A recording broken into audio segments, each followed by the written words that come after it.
Where is it? British Columbia, Vancouver Island. Day 6 it is. Whale watching.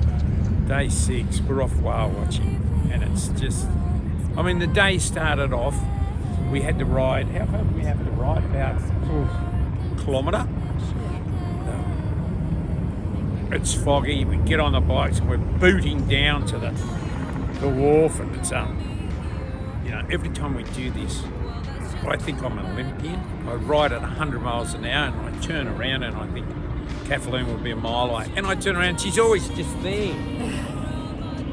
So maybe I'm not an Olympian. Boogieing along. What a lovely walk. 9 minutes, darling. New land speed record. Anyhow, let's get back to the trip. So, we get down to the wharf, and of course, we're the first ones on the wharf. What happened then? Well, we waited in the shop with the owners. I don't need this I've been in the business for Yes, I'm been on the Kathleen. coast What's for up? 52 years, Perfect. and I And had a look at their merchandise. And then everyone slowly came, and the sea captain and the naturalist walked us from the store out onto the boat and gave us the talk about, you know, safety. Wear them. They are very uncomfortable, but they would play a huge role in our survival if we had to get inside of the 2 life rafts at the back of the boat. They are simply worn. They go over your head. Location number 1 is just inside the cabin. On that left-hand seat in the very back of the cabin, you can see a big sign, life jackets. That seat rolls forward, and it is full of life jackets. Similarly forward, you'll see another sign, life jackets. You know, we chose the best spot to sit. Yeah, big tip. If you're going on one of these boat cruises, and we've done a lot of them, sit near the captain.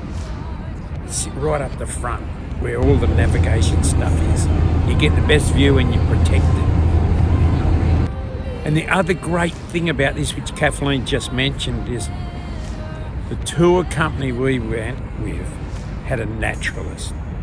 So you've got somebody to actually tell you about the animals, about what goes on. You haven't just got a couple of retired old blokes that have got a second job after working in the marine services for 30 years and are just bored. Yeah, so it was.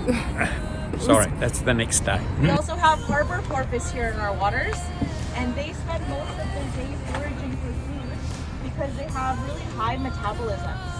And they can be identified by their small triangular dorsal fin, as opposed to Pacific white-sided dolphins, which have more of a curve in their dorsal fins. And so they are generally more acrobatic, and you might see them in groups of over 100. Largest member of the dolphin family. And here in British Columbia, there are 3 types. So the first type are fish-eating killer whales, also known as residents, and they really like to eat fish, and in particular salmon. And the next type are mammal-eating killer whales, and they're also called transients, and they eat seals, sea lions, and porpoises. And then the last type we have here are offshore killer whales, which are known to eat sharks. And people. It was quite foggy that morning, and so they took us out, and they were like, "Oh, don't worry, we'll see what we can find." They took us out, and I can't remember how long we were into the trip for before we went into a sound. And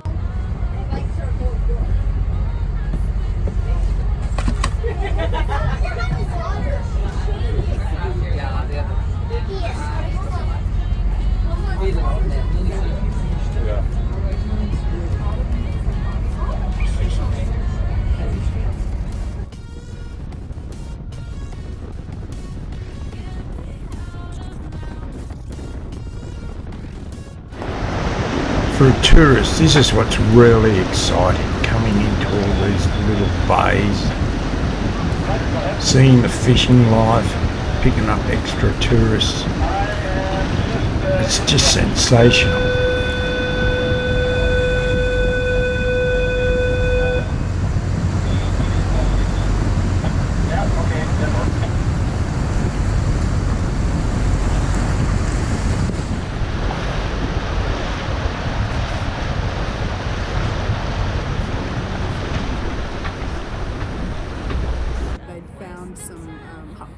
sails. They were off in the distance, and you could see their blows. They were way off in the distance, and the captain turned the engine off because the noise disturbs them. So they turned the engine off, and we were just sitting there. They were way, way away. Then they Right. started coming towards us. It was like they just kept coming and kept coming closer. This is and unbelievable. kept coming closer This is unbelievable. and kept coming closer. And then they were right next to the boat, and then they went underneath the boat, and then they did a little eye pop along the side of the boat. And the captain, Right. Yeah, go on. And the captain's going, they've never done this. What type of vessel is that making that noise, Captain John? No, that's a motor noise. Very noisy boat. And that's a big concern because it affects their feeding behaviors. So there's more research going on in that in the last while. What were you saying, Lily? What type of vessel is making that noise? Because of your wrist. So they can only great volumes of very small fish. They require about 2,000 pounds a day each. Jeez.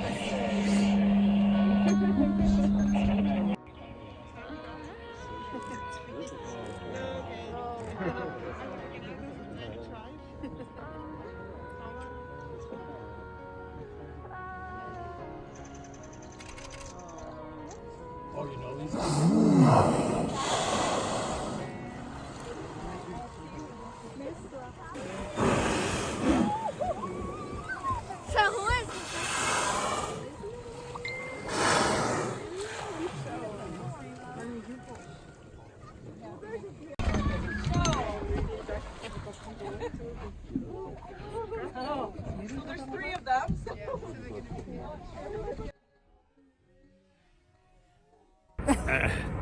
They're right alongside the boat. I mean, as close as the camera is to us now. That's how close they were. And after the whale watching, well, not the whale watching, after we seen the whales, he motored down to see a few more animals, and we had what was it known as a Doll's porpoise. Yes. The little Doll's porpoise chased us the whole way alongside the boat in the wake. That was so cute. He was having so much fun.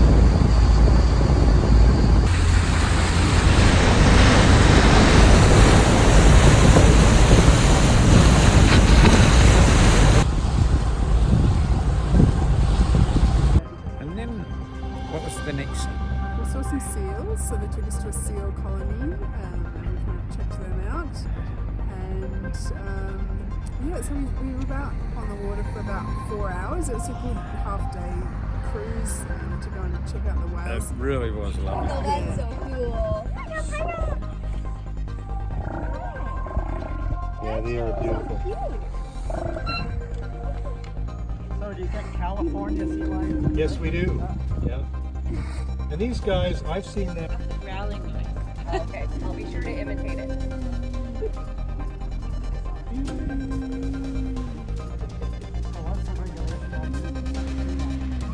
That's a good question, and it just is that you try, you do your best not to interfere with or, to force them off the rocks. Wait, why are you swimming? I don't know. You know, Arlene?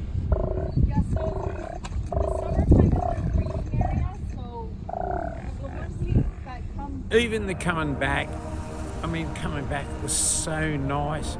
Just seeing the beautiful sounds behind us, and we're motoring along, and the waves of the water are coming up. And he took us through this tiny little gorge where, remember that? Yeah. Remember that? I don't know how to explain it. What is it? So it's got an eddy in the channel, and it was really cute. So he's like, sometimes you'll see some seals because they surf on the eddy and they just kind of play around in the eddy. And we did. We saw some. Yeah, But there was that. It was like your mum's washing machine. Yeah. There was no way known you'd go near it in any form of boat. You'd be sucked in. Yeah. So that was quite interesting. That was great. We loved it. And I'll just say it again. The captain was great. He was the same age as me, so we had this type of man crush thing going on, talking about our lives. That was great. Happened at the latter part of the trip. Yeah. Oh, that's fantastic. No, I mean, yeah, it must be good for you. Well, it just makes my entire week, actually. It's my third day, but it makes my whole week to see that happen. especially with folks that aren't out. My other naturalist, Caitlin, she has had this one whale, and his name is, or her name is Lorax, and it's a huge humpback, and it always comes up and gives her the eye, like off the back of the boat. And that whale has done it 3 times. Really? 3 times. That's great, isn't it? I think he's got a thing for He's got a thing. He's got a thing. And the naturalist, she was, I've already talked about the naturalist, really made the trip worthwhile. Do I get to try Going to one select more the tour, time? go on one that's got a naturalist. I like to show myself that I'm just fine. Left me floating alone. The water's so cold. As individuals based on the markings on their tails and their dorsal fins. And some of them we do actually know how old they are. If they came here with their moms, because they stay with their mom for 1 year before they separate from each other. Some of them we don't know how old they are exactly because they were just seen here and documented that given year. Areas they breathe, they were shooting them with machine guns. And for the seals, they were actually offering bounty payments to people. If they brought in a seal snout, they would get between $1 and $5. And so their populations did decline, but then in 1970 they got protection, and since then their populations have increased. So we came back, and then obviously launched the RV park, and then we went for a little bike ride. So the RV park is kind of on a little peninsula where the river, the Sound goes past, and another bit of the river comes out. And so we walked up to the end of the peninsula. They've kind of got a little nature reserve up there, and we saw. I think it was a seal we saw again, wasn't it? Yeah, the little seal out in the water. It's just like, hello, ducked down again. It was really cute. So it's a really nice, nice spot to kind of go and sit and just enjoy the view. It's spectacular. It really is a beautiful place. Yeah, you could spend half a day just riding along the foreshore. Yeah, You know? Yeah. And the great comparison from the RV park where we were, with, you know, I mean, the rough hillbillies next to us, to just down the road, 5-star restaurants with big cruise boats coming in. I mean, there was a big contrast. It was great. And then the other thing on the way back, which I have to mention, how were the carvings? Oh, the totem poles are spectacular. So yeah, they're well known. They're renowned for their totem poles, and they've got like a history of these amazing carvings. And we went past like a burial site, and there's these incredible totem pole carvings that are there. It's just beautiful. It's just amazing. Yeah, I think this is the second generation of the wood carvers, and he's going to pass it on to his children. But people from all over Vancouver Island use this guy to carve their totem poles. Yeah. Unbelievable. And that's all I've got to say about that.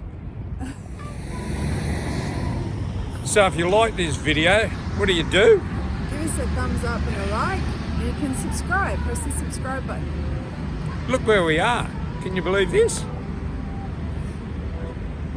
Have a guess. Sydney Harbour Bridge and the Opera House. Beautiful.